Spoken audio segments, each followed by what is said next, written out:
Saya orangnya seperti ini. Jadi karena apa? Ketika kadang saya butuh dokumen atau butuh laporan itu ada buktinya. Jadi guru ini selama masa pandemi saya selalu setiap minggu itu disuruh buat laporan, disuruh buat kegiatan laporan kegiatan. Jadi ketika laporannya ada. Jadi mana buktinya? Jadi saya tinggal share link dari YouTube seperti itu. Termasuk saya mengajar kepada kalian. Nah, balik lagi ke cerita rakyat tadi. Cerita rakyat itu diwariskan dari lisan ke lisan, dari mulut ke mulut, jarene itu tadi. Nah, nanti kalian misalkan yang tadi gak boleh duduk di depan pintu, nurut gak? Ojo nang pinggir lawang, ojo nang tengah dalan itu sebetulnya maknanya apa ya? Gak payu rapi, kok iso iki lho. Kan kalau ada cowok kan tinggal panggil sini Mas. Gitu. Kadang saya juga nggak percaya, tapi kadang juga percaya. Itu bener enggaknya juga saya nggak tahu ya. Ya itu tadi, benar dan tidaknya ini hanyalah cerita hasil rekayasa ataupun benar-benar terjadi. Bahkan ketika ada lagi ibu hamil, gak boleh mengalungkan handuk di bahunya, di lehernya. Kenapa? Kelilit tali pusar, Bu. Betul nggak sih? Ya kadang iya, kadang enggak. Saya juga nggak tahu. Atau hanya cerita itu dihubung-hubungkan. Saya juga nggak tahu. Nah, kemudian lagi tadi mengenai Patemon. Apakah kalian tahu? Ada yang tinggal di Patemon?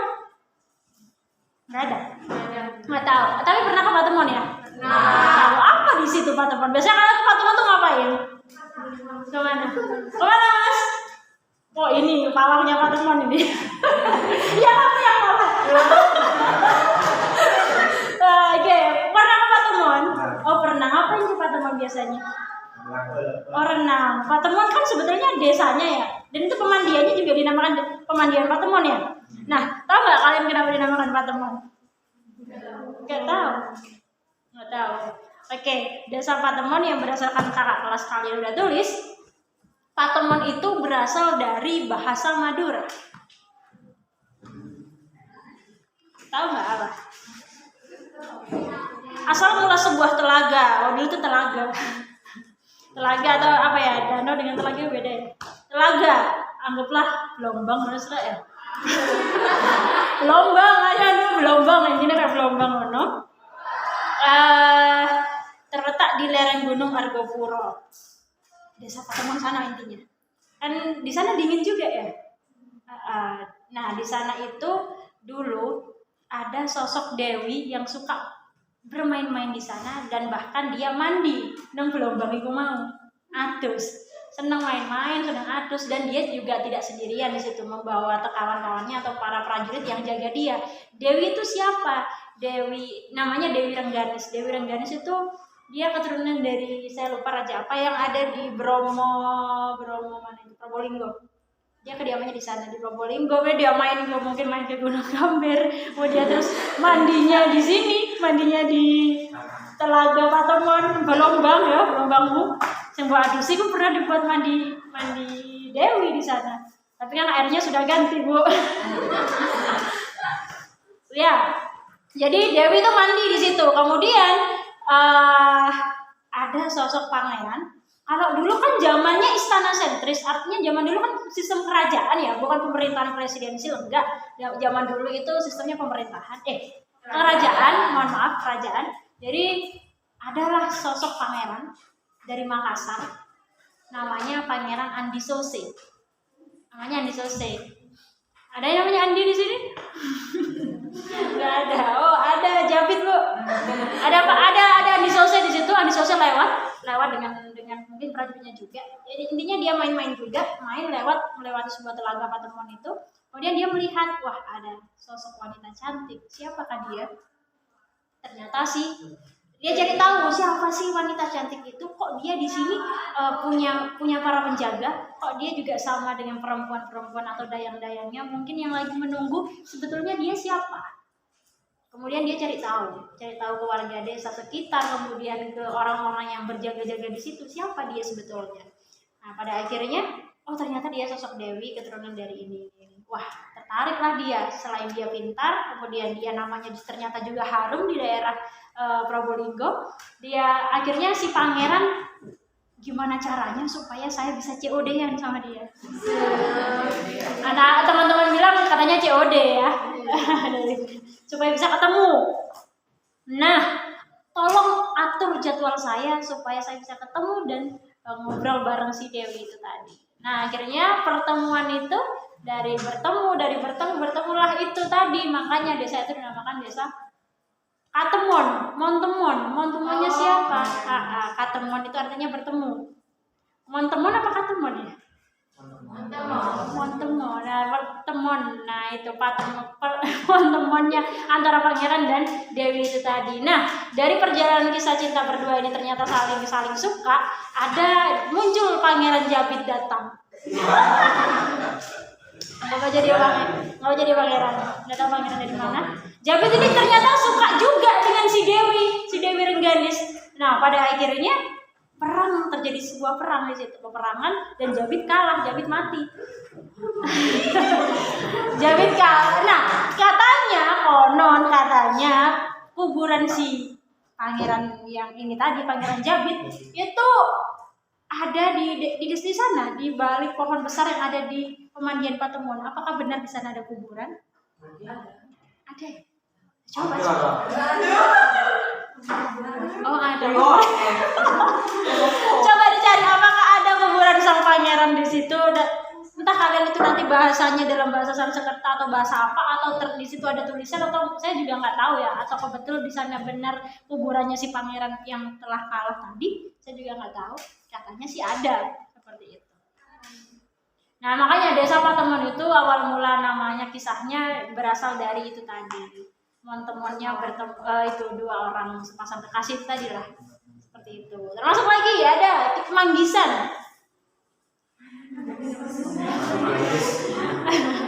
Kenapa dinamai desa Manggisan? Beda Manggis Sabu, caan serang. Beda Manggis Sabu. Oh iya betul. Ternyata di sini juga ditulis di sana ada pohon besar, manggisnya di sana. Nah, itulah dijadikan sebagai simbol atau ayo kita namai desa ini Manggisan. Nggak tahu dengan desa-desa di sini ada Pondok Dalam, Pondok Siruk, Pondok Walu, ya. Pondok apa yang lain? Silakan. Curah Bamban, curah lele, curah yang lain, curah cabe, curah waru, curah sawah, bebas. Nanti kamu tinggalnya di mana? Itu silakan kalian ceritakan. Mau? Mau lah. Masa sih kalian nggak penasaran seperti itu? Itu mengenai legenda asal mula suatu daerah, dinamainya sebuah daerah. Asal mula nama desa Patemon. Oh, apalagi di sini legenda air terjun apa ini Anjas Moro, legenda Umbul Sari. Kenapa dinamakan Umbul Sari?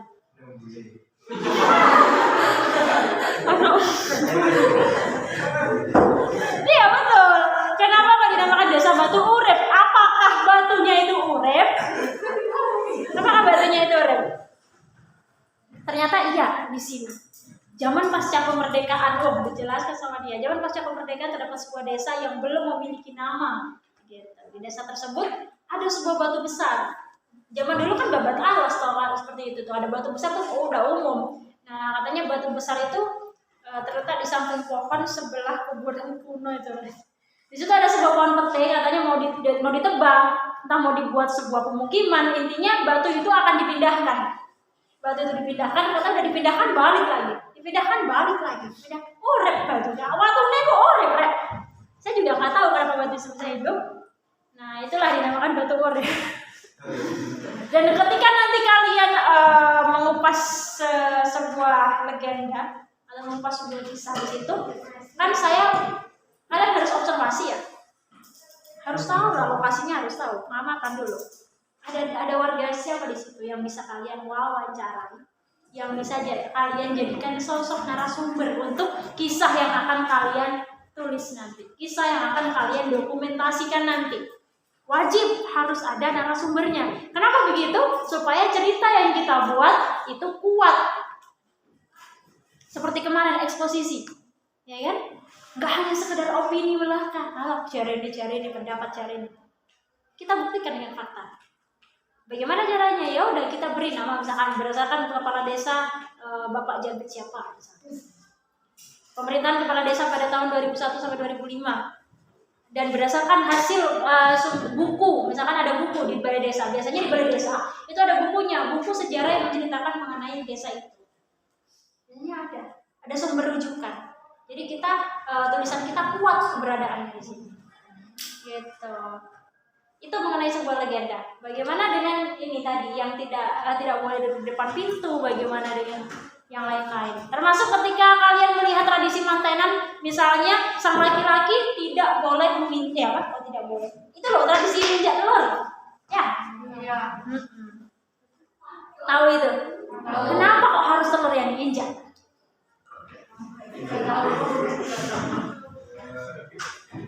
Kemudian beras ditumpahkan pada sebuah wadah. Kemudian lagi ada di sini judulnya bagus. Ini dia bareng-bareng saya membuatnya, sakralitas ari-ari dalam budaya Jawa. Maksudnya bagaimana? Ini keadaan ini, tradisi ini dianggap sakral, dianggap suci. Ketika ada bayi lahir, ari-arinya biasanya dikubur, ditandur ya. Nah, atau di sini istilahnya embing-embing ya, nandur ari-ari atau embing atau aruman. Di situ ari-arinya ditandur. Kenapa kok harus pakai lampu? Kenapa kok harus dikurung? Dikurung kan nggak masalah. Kemudian lagi, kalau misalkan nandur ari-arinya terlalu dalam, nggak boleh. Nandur ari-arinya terlalu pendek, cetek, nggak boleh. Kemudian lantas bagaimana? Standarnya apa? Standarnya berapa meter itu juga kita tidak diberi pemahaman, tidak diberitahu. Standarnya seharusnya penguburan ari-ari berapa meter juga nggak tahu. Apakah sama dengan penguburan jenazah manusia?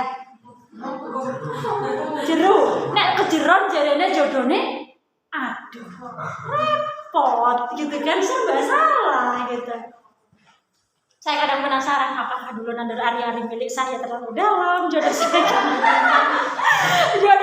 datang, saya juga bingung gitu ya, enggak juga, nggak masuk akal, tau nggak? Aneh kan begitu.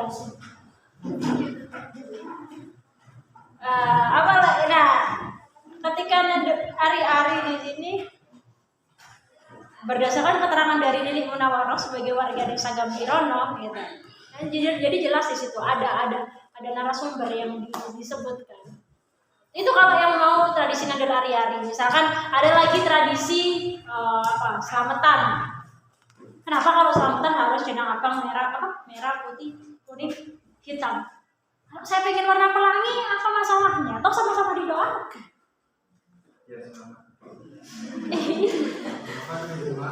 Toh sama, doanya doa selamat. Tapi kenapa kok warna di situ yang digunakan merah, putih, kuning, dan hitam atau hijau? What is the meaning of that color? Gak tahu. Ada lagi ritual ngadepe bulan gering. Di sini dia pakai bahasa Madura. Nanti kalian ketika mendapatkan sebuah informasi itu memang katanya tidak boleh atau tidak diperkenankan untuk berbahasa Madura. Misalkan kalian dapat sebuah mantra. Misalnya ini ketika penyerangan hujan misalnya, di situ kan ada mantranya. Di sini ada, tapi dia masalahnya nggak lengkap, nulisnya nggak pakai mantra. Mantranya mana? Buta oleh bu bita hamba bu. Tak oleh bu mana? Kenapa bu? Iya bu. Wah repot ini, jangan bu. Ini bahaya kayak gitu. Jangan, tidak boleh disebarluaskan. Tapi kalau memang itu diperkenankan untuk kalian dan yang punya mantra itu mengizinkan, boleh silakan ditulis. Itu yang menarik gitu. Itu poin pentingnya ketika kita mendapatkan sebuah kisah mantra-mantra itu yang luar biasa. Di Banyuwangi ada pohon kelor gak boleh dimakan, ya. Iya, kelor itu bagi mereka untuk menangkal setan. Jadi mereka tanam di depan rumah mereka. Mereka gak berani makan jangan kelor. Saya pernah ketika di kampus kuliah, jangan kelor, gak wani makan. Nek ibu kurang dipetiin teh. Habis. Kalau dengan saya habis, dengan keluarga saya habis dimakan. Kalau mereka gak berani makan, karena itu tadi. Kalau sudah menjadi adat, tradisi, budaya yang harus dilestarikan dan tidak diperkenankan oleh orang tua, kalau Banyuwangi nurut, gak oleh. Gitu. Banyak sekali hal-hal yang bisa kita ambil kisahnya, kita dokumentasikan. Apalagi di daerah kalian ada apa?